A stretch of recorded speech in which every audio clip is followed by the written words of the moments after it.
Hello, everybody, and welcome to Talk Tuesday. I cannot believe we are halfway through April. Well, I got coffee and cards. Did you bring your coffee? Let's talk about some things. First of all, we have been playing a game. We're playing with our manifestation. We have to practice manifestation. We have come this far. If you've been following me for a while now, we have been learning so much about Earth School and as much of it mystery school as we can learn.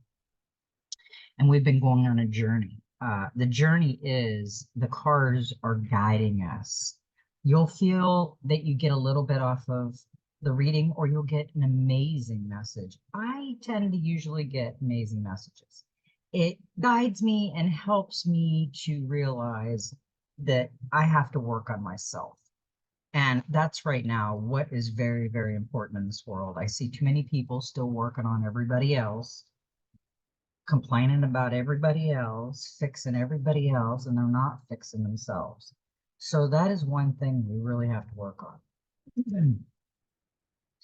You have to want to change yourself, because that is all that this is part of. So we are going to start out by today is 4/16 of 2024. It is a 19, it goes down to a 10, which is a 1. And we are going to read the Soul Helper Oracle number 1. That'll start the reading off and it'll give us some direction.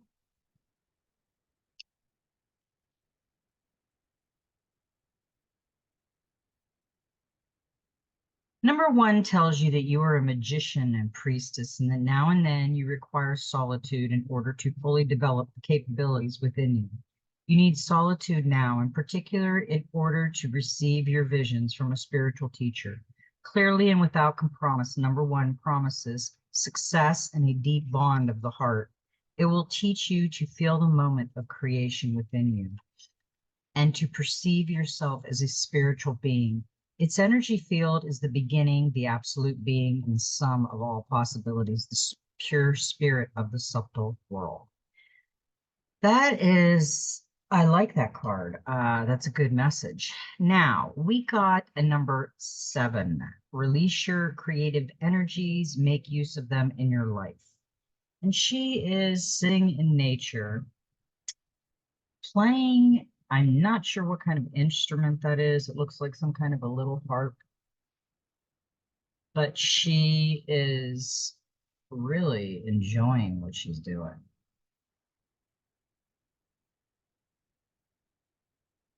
There's a magical flow of creativity in all of us. It is unique and feels different for each individual. How these energies express themselves vary from person to person and from situation to situation.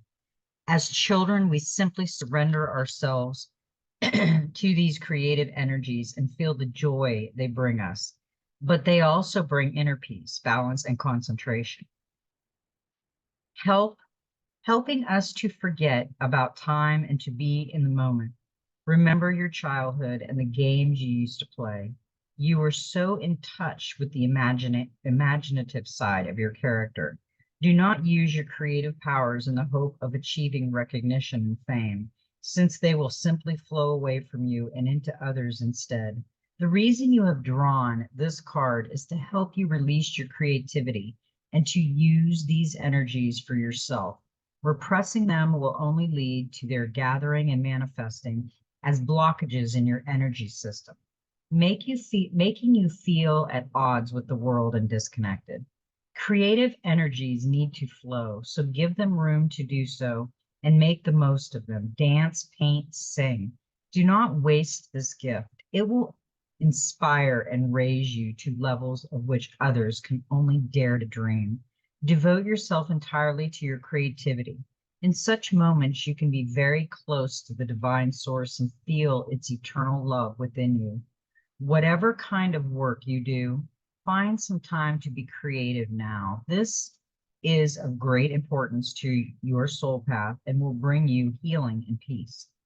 Your helpers for the next 21 days, the power animal is the hawk, the herbal essence is grapefruit, the healing crystal is tiger's eye, red tiger's eye, And the number is 7. Tiger's eye is also good for sexual healing. So,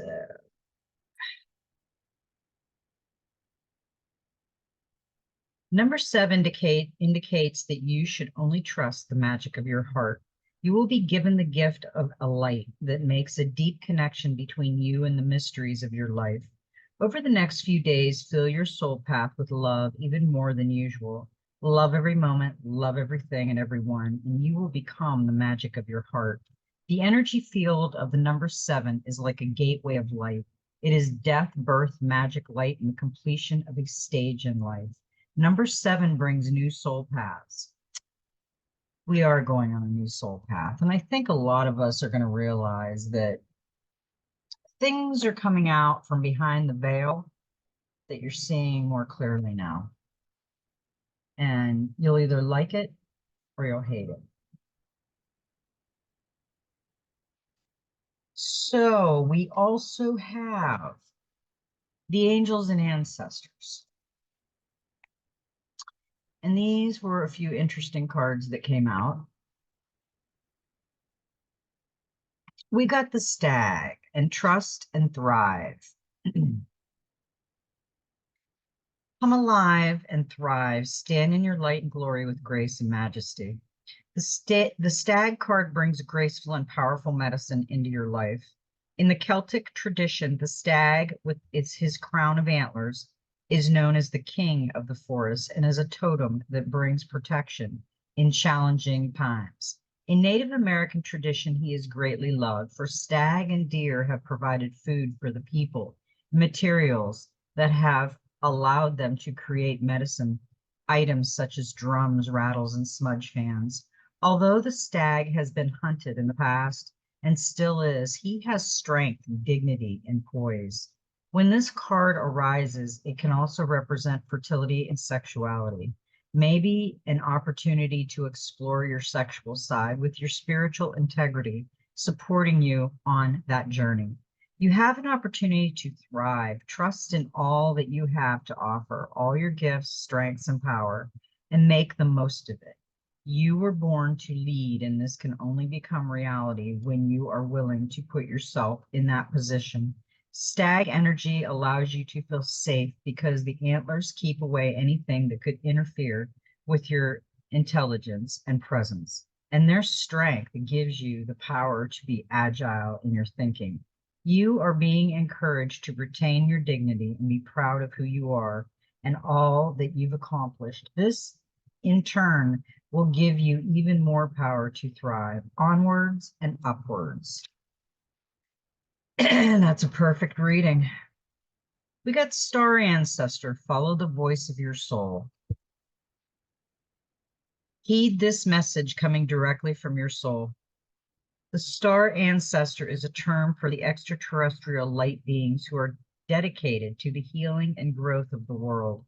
These incredible beings are divine embodiments of love who bring wisdom from the higher realms.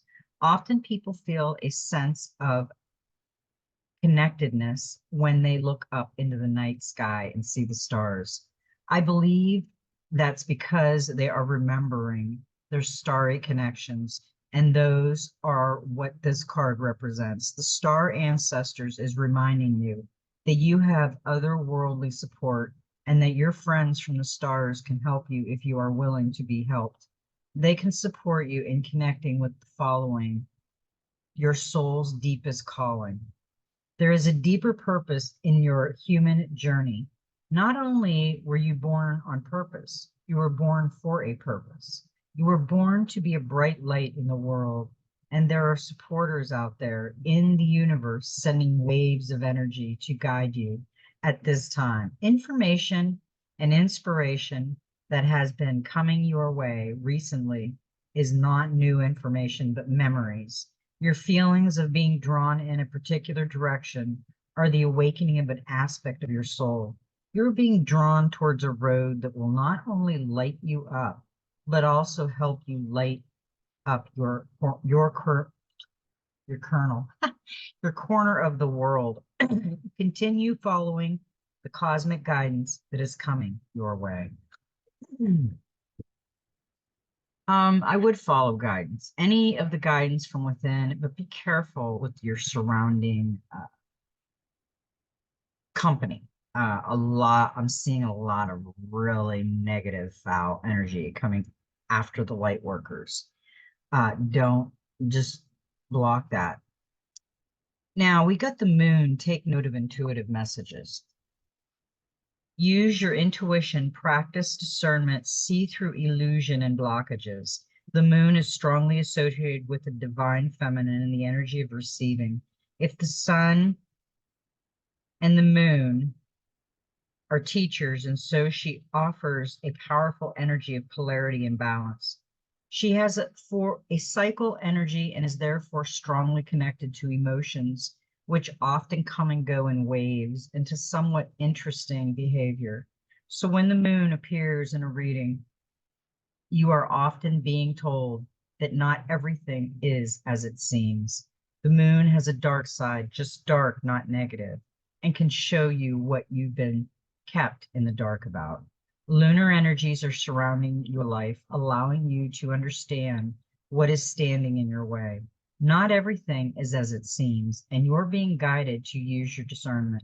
When the moon appears, intuitive or psychic urges are increased, so take note of any feeling arising at this time.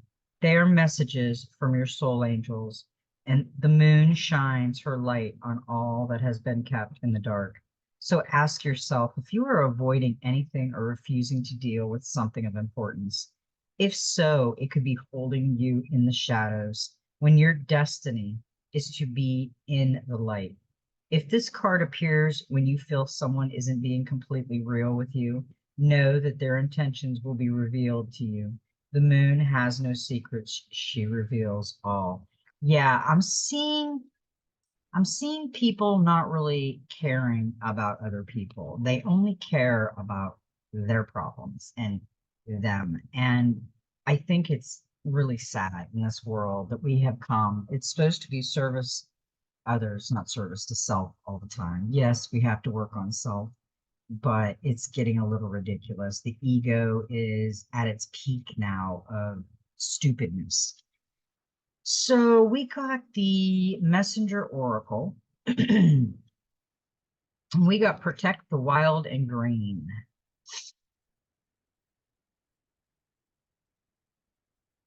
You are a guardian of the earth and all who share it, the trees, the animals, the birds, insect, and inhabitants of the ocean blue. It is time to play an active role in protecting and preserving the wild and the green by being aware of and limiting your impact upon the natural world. This world is not yours to possess. It is a gift given to you and your children. Tread gently, tread with care, and walk with love. Remember your relationship with the world is a symbiotic one. Um, we are going to have to start taking care of the earth. We know that we want to build our Garden of Eden, and we also have to take the anger out of the world. And either you figure it out, they figure it out, or you walk away and get happy. Either way, there's too much anger in this world. It's scary out there. Now we've got see the signs. This is a beautiful card. We are often sent small signs in the form of synchronicities and coincidences. Be watchful. Do not overlook them in the everyday rush of life. Words, numbers, and symbols that repeat, animals and birds that appear on your path, people who come in and out of your life at odd or similar moments. And those flashes of knowing when you believe something will happen with every fiber of your being, these are all things you are meant to see and hear. Messages from Gaia and Great Spirit sent to aid your journey. And this is a beautiful card. It's got the white dove of peace, which is also means our guardian angels around us with the white feathers. We've got human, we've got the lion, which is the courage, and the egg, the golden egg. So he's also got the golden purple butterflies. Purple is intuition and passion, and the gold is wealth. So that's a good message. Now, we also have Honor Gaia, and Gaia's coming through really hard tonight. The earth upon which you dwell is more than just a rock covered in water, stone, and dirt. The earth beneath your feet, the mountains, the forests, the rivers, lakes, oceans, and the air that you breathe are all part of the magical living entity that is Gaia. She is our eternal mother, our provider, and our home. Gaia gives us life. Without her, we would not be. Honor Gaia by seeing the truth of what she is. Honor Gaia by loving her as you love yourself. Uh, that's a beautiful card. And we will know if someone's loving their self because they will love the people around them. If they're not loving the people around them, they're having a hard time loving themselves. We're all a work in progress. Now, I am going to start with the dreams of Gaia. And we got, the first card we got was Desire, number 20. What do you desire most? How much do you want it? Desire compels action. Make another attempt. Great expectations, great disappointments. Ground your desire in reality. What you desire will have a price. Wishful thinking. Has your desires wanted or changed? Let your conscience be your guide. To desire something at the expense of another. Selfish desire mirror a lack within. To desire, to wish, a long for something, to lust or crave is to desire. In simple terms, desires mean to want something. Desire is the fourth influence on choice. And when it appears in your reading, it asks that you explore your desires and ask what it is that you want and how much you want it. What are you willing to do in order to achieve your desires? Is your desire the root of all suffering? Many religious texts state that desire is something that corrupts humanity and blinds us to our true purpose. However, desire is the state of mind that compels you to act and do whatever you feel is necessary in order to fulfill that desire, because you know that you will feel pleasure or be rewarded for fulfilling that desire. For example, if you desire a glass of water, it is hot, you are thirsty. However, you are in the middle of the garden, covered in mud and sweat, and the floor in the house has just been freshly cleaned. How much do you want that glass of water? What are you willing to do in order to have that glass of water? You can almost feel the coolness as it slides down your throat, washing away the parched dryness of your mouth. You know it is going to be so nice, but having that glass of water involves putting down your tools, halting your progress, cleaning yourself off, taking off those muddy shoes, going inside, getting a glass, filling the glass, drinking the water, and then putting your muddy shoes back on before coming back out and getting back to work. So how much do you want that glass of water? How much do you desire it? Do you want it enough to stop and do what needs to be done in order to have it now? Or are you more inclined to wait until the task in front of you is complete? Could waiting also have consequences? This is desire in action. Desire is action in action means believing that a particular outcome is good. It is worthy of our desire. It means valuing something as important and therefore worthy of our time and effort. It is desire that drives us to get goals and then act on them. It is desire that inspires us to keep going long after somebody else would have given up. Desire is what motivates you, drives you, compels you to act, to take risks, and to make sacrifices with a smile. That's a good example for desire. Because, I mean, what will you do? A lot of people will do a lot of things, even bad things for desire. So you got to be careful with that. Now, with the desire, we got the lovers, the 6. And this is choices, and desire is kind of choices too, it was telling you. A mermaid and merman embrace their tails, entwining the couple seems perfect for one another, but look closely and their relationship is not yet resolved. While the merman appears absorbed in his beloved, the mermaid is distracted. Her color is blue for coldness, and she turns away from him, from his gaze. This symbolizes the dilemma of the lovers. There is great potential here for love, but a decision or commitment needs to be made. There's a mature decision to make as you reach a turning point. You may need to make an investment in the future, a financial plan, buying a home or moving for work, for example, and the choice isn't straightforward. In relationships, you bond and commit or walk away. An additional meaning of this card for those who are single is being ready for a new, serious relationship. Love is coming. Make your choice based on your long-term future rather than your short-term gains in love. Wait for the right person rather than distract yourself with flirtations. Yeah, this is telling you you're desiring something, but you have to kind of look at it before you leap in. Now, we did get the Six of Water, and this is a beautiful card. This is generosity, kindness, concern, sympathy, compassion, understanding, forgiveness, love, and idea. The idea of kindness and compassion: see all that is good and pure in humanity. Strive to be better, embrace healthy boundaries, accept that you will falter, overcome obstacles with gentle determination, do not meet aggression with aggression, be kind and walk away.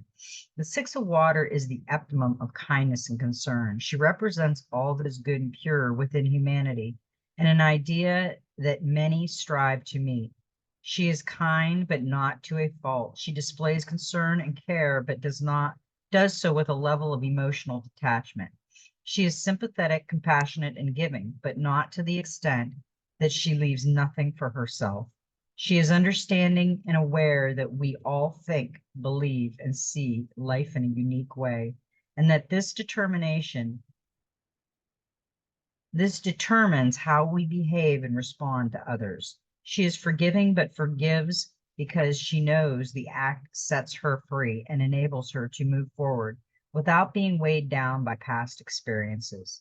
She is a gentle soul who overcomes all obstacles with a determination that is free of any aggression or intent to do harm. She is the peaceful warrior who wins all with a gentle touch or smile, a kind word, and a compassionate, generous nature. Does she represent an impossible idea? Do you strive to be like her and find yourself incapable of behaving this way all the time? The Six of Water comes to tell you to just be you. Show compassion, be empathetic, understanding, and aware of all that makes us different. Be generous, but remember to keep healthy boundaries in place. Most important, to be kind to yourself when you don't live up to your own, sometimes impossible ideas. To be the peaceful warrior, you have to be a kind and generous to yourself as you are to others. I love that because I feel like I am a peaceful warrior until I get around nuts. And then I'm kind of a crazy peaceful warrior. But I can't handle some people at this point. I just think there's so much arrogance and ego in this world and hate, and nobody listens to anybody. And basically, you see them rolling their eyes; they really don't care. So it's just a sad situation we've got going on in our world. Where is it? There it is. And with that one, we got Seven of Cups, possibilities. There are many choices available to you now, but which do you focus on? At this point, there are few facts to help you decide, only a raft of impressions. Danger lies in falling for a fantasy, as you have no sense yet of what is real and what you're idolizing, because it fires your imagination. In creative projects, you may be awash with ideas. An additional meaning is dreams and visions. Rather than rush towards one option, stand back a while, wait to see what manifests. Fantasy, confusion, choices, dreams, imagination, visions, and passion. Uh, I think we really need to listen to our dreams more because I'm feeling that I keep hearing in The Wizard of Oz when they kept telling Dorothy it was only a dream, and she swore that they were all there. And they said, no, it was just a dream. And I just keep thinking that we're going to wake up and remember a lot of things and think, wow, that was the craziest dream we've ever had. I don't know what's going to happen, but I just have this, I keep getting this channeled message of dream time, dreamland. I don't know. We'll find out sooner or later. Now we got the the sentinel, I have a hard time pronouncing this word. Essential, the sentinel. Yeah, I guess that's it. And it's the 12, which is the 3, which is a divine number. And it did come in reverse. So we've got a blockage here. Is your loyalty to another blinding you to their true nature and intentions? Is it creating tension in your relationship with others? Are you blindly following another's lead and embracing what could be seen as a pack mentality? Ask yourself if you could do harm to another because the one you serve asked you to. Are you willing to sacrifice your own integrity and reputation in order to serve or follow a person who may not have your best interests at heart? The reverse sentinel of Earth asks that you do not follow blindly, question everything, look to the reasons and motivations behind you behind what you choose. Chosen leaders' actions, and ask yourself if you are serving them for the greater good or for their own good. I think we really need to think about that card because there is some crazies in the background that people have no idea. They are something different when they're out in public. 5 of Wands. That's competition. Become the observer. You'll soon know who needs your help. However, try not to heal everybody. Focus on yourself too. This is the card of competitions and tests. You may also be feeling overwhelmed by other people's opinions. In families, this 5 can show demanding children, and at work, colleagues who talk first, usually over you. So it's a fight to get heard. An additional meaning is dealing with a deluge of emails, phone calls, and meetings that threaten to pull you in one too many directions. Yeah, this is posturing, ego, pride, debate, tests, opinions, community, and overload. Yep, that's what I just said. I'm seeing a lot of really, really not so nice people out there. The next card that we got was 14 self. Now, the other day we got 14 reversed. Now we got 14 in the past position. Or no, I'm sorry, future position. Why do I keep saying past tonight? Why do I keep thinking past tonight? That's the second time I did that. We know what the self card is. This is working on self. Self is very, very important. This is the main focus right now, is working on self. When the self card appears in the future position, it flows directly on from the question raised in the present. The two work hand in hand. One creates and manifests in the next. Ask yourself, who do I wish to become? Will the choices and decisions I make in the present change me for the better or worse in the future? Am I on a path of loving expansion? Or am I on a slippery descent into turmoil? Our identity and how we perceive ourselves is ever changing and evolving. We are our own masterwork. Let the love you have for yourself guide your brushstrokes. Create a masterpiece. That's a great message for that. I love that ending of that. Now we did get we get two more of uh, the tarot, and we got the Six of Pentacles, which was the clarifier for self, and that's generosity. And we do need to be generous with ourself because our self goes through a lot of opinions of the world. And then we have to go back to bed that night, do a meditation, and release all the crap that we've downloaded all day. So we just really have to be careful not to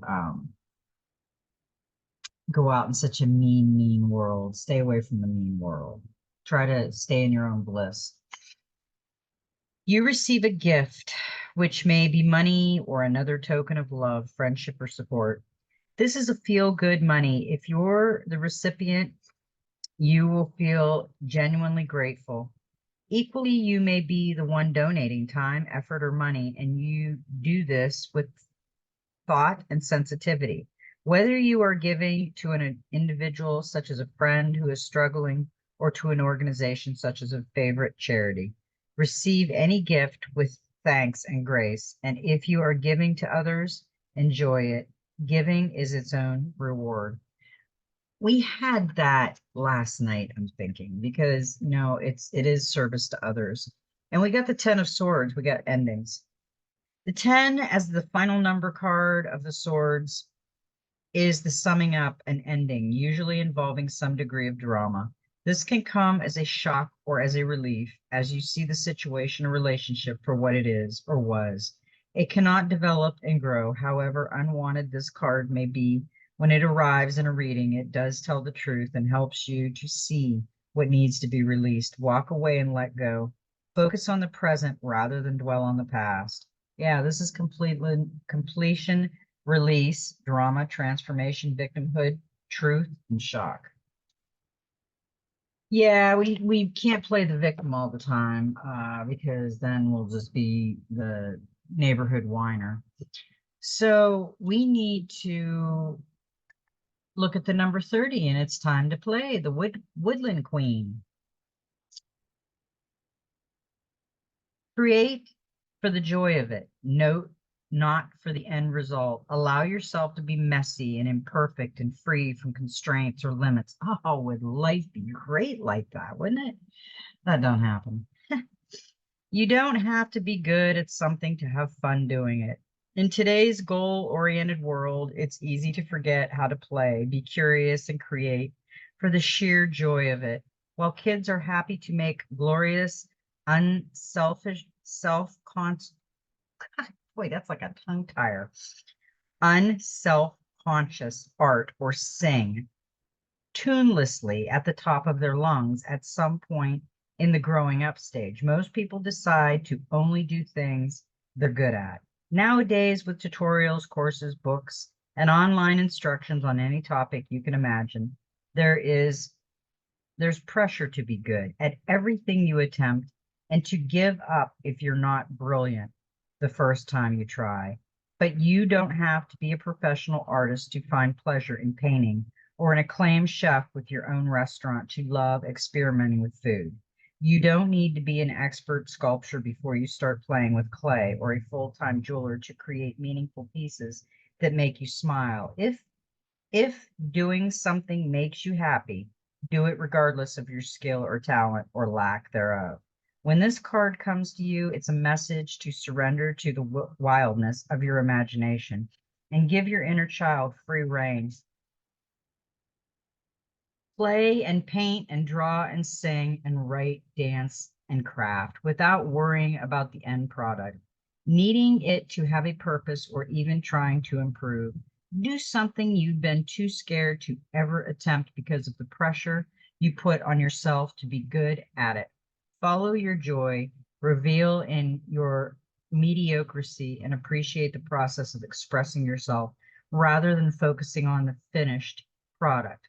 Be aware of your tendency towards perfectionism and consciously releasing it. If you're too focused on being perfect, you'll always be disappointed in your creations, and that will discourage you, halt and flow of your inspiration, and stop your natural ability to express what's in your heart. This is the time to play and create with joyful abandonment. To thrive creatively, you must give yourself permission to make mistakes Be messy and explore freely without expectation or concern for the outcome.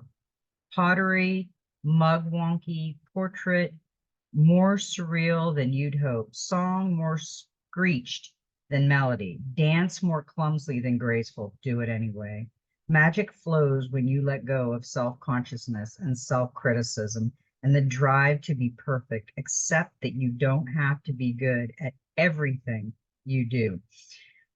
Except that my mother was that, and people in my life are that, and they are perfectionisms, and you have to be so perfect. It's scary. And your uniqueness has to fly out the window like a butterfly because you got to be perfect. Accept that you don't have to be good at everything you do. Your job, yes, but not the things you do for fun. Give yourself permission to be terrible. Who knows? Once you start, you might discover talents you had no idea about. Maybe you'll love it and want to take classes to get better, or maybe you'll just reveal in being spectacularly bad at it, and honor and appreciate the experience and the unpressured fun of it all. You don't have to make a career out of a hobby. Hmm. Or set goals. Let go of targets and result and embrace joy, freedom, messy, and play. Connect again with your childlike sense of wonder, awe, and curiosity. Just be you. Be all the things you've always wanted to be, but were too scared to try. Have compassion for yourself and for the dreams you crushed because you thought you weren't good enough. Dance, soar, paint, sculpture, move, sew, garden, bake, color. Express yourself, your heart, your joy, and your wild curiosity with complete freedom. Remember that you are more than productivity, more than your achievement and your work. Life should also include things that are done for no reason other than fun. Be silly, laugh loudly, embrace joy, take a risk, try something new, fail spectacularly, go on adventures, submerge yourself fully, hold on to your wonder, cherish the journey of life, not just the goal. Find pleasure in small moments of joy and treasure them, acknowledge them, and know there will be more ahead. That would be beautiful. That reminds me of Kick the Can in Twilight Zone, where they all turned young again. Okay, now we have the Gateway of Light activation. And we got Soul Star activation, fulfill soul contracts, and remember who you are. The soul star chakra is the energy center that is found around 6 to 12 inches above the crown and connects us directly with soul wisdom. It is our gateway to the etheric realms, which hold all the lessons of all the incarnations that we have experienced through our soul star. We access information and wisdom like a computer, connecting to the internet through broadband. Instead of having to move through the dimensions to access the information, we can remain connected at all times and download support as necessary. The Egyptian appears on this card as our spiritual guide. The hawk head image is said to illustrate his connection to the sun, moon, and stars as a keeper of the energetic portals to hidden realms. He can help us remember our starry origins, open psychic visions, and connect directly with the wisdom that is held in the stars. Through your previous journeys, you have learned much about the inner workings of your soul and about the cycles of karma. Before this incarnation, you set a powerful intention to remember your divine origins. At this point, you are in a powerful space, for you are remembering who you truly are, and you know that you have it within you to make a great difference in your own life and the lives of those you love, and of course, the world. This remembering is in alignment with the soul contracts you made before coming to this realm. If you find yourself worrying if you are making the right decisions, know that even if you aren't conscious of it, all that you have chosen so far is in accordance with your soul's evolutionary plan And when you draw this gateway, you are opening up on higher levels. Yeah, we are. I mean, we've been going to higher levels as we're learning Earth School and Mystery School, we're leveling up. Oh boy. Got the air on, it's still hot. Okay, we got the Divine Master. And we got Mayat, Divine Intervention. Weigh up your options and choose the highest good. Mayat is an ancient Egyptian deity associated with truth, harmony, and balance. Part teacher and part ethereal being, she first appears during the Old Kingdom and is one of the most ancient forms of the goddess of justice. She is depicted with wings, which are often associated with being in the heavens or being able to watch from above. She is therefore similar to what we now call an angel, a being who is watching over us from above. Mayat has a golden energy and can be called upon for support in making an important decision or balancing the various aspects of our lives. She will help us make decisions that align with our values. Before jumping in with both feet, stop for a moment. The message of the universe is to wait. Take some time in reflection before making any rash decisions, particularly if you're feeling emotionally fueled at this time. When emotions are high, they can drive us to make choices that are aligned to selfish needs rather than the highest good. Right now, the scales can tip in a direction that can change everything. So Mayet is here to help you weigh up your options before you proceed. If you're in a situation that involves another party, it's important to call in more light and harmony. Be open to the highest good unfolding for everyone. Rather than proving your point or focusing on a particular outcome, when we force energy to go in a particular direction, we can be interfering in how other things shift as we move into the future. Ask yourself what would be the best possible outcome for everyone, and then invite your higher power to lead you to the highest good. Then you will attract harmony and peace once more. That's a beautiful card. Now we got the Human Spirit Oracle, the last card, and it's a 12, which is a 3, which is a divine number, and it's broken open. You must have some cracks to let the light shine through. Have you been through something that tore you into pieces, that broke you down to nothing? When we break, it makes space for growth. Like a dense forest, there can be no sun for new growth. But when one tree falls or breaks, it allows the warming sun to penetrate the canopy and feed the roots. You've been through enough. It is time to feed your roots and step into the sun. Remember that sometimes you must tear something down to rebuild a better home. The same is true for us. If we have been through life-shattering events, do not get stuck in the ruins of what was. Instead, build a fabulous new dwelling. Never underestimate the curb appeal of a renovated home. Ooh, that's an interesting thing. And we just got that cluttered guy the other day that said we need to fix our homes so we have the Garden of Eden, because we don't want a dirty home, especially outside and inside. We don't want to live in that. Okay. Okay, now that was a great reading for Thoth Tuesday. And remember to hit the magic manifest likey button and make a manifestation, practice play.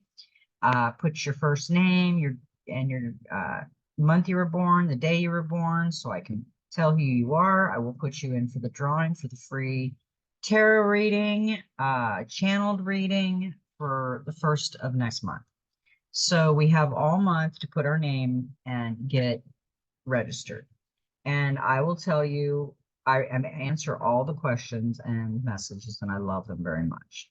And I will let you know when I see your comment that I will put your name in the list. I will say you're in it. So good luck to everybody. I hope I hope you're the lucky one that wins the free reading. And I love everybody, and may every step in your journey be magical. And as I always said, just be you.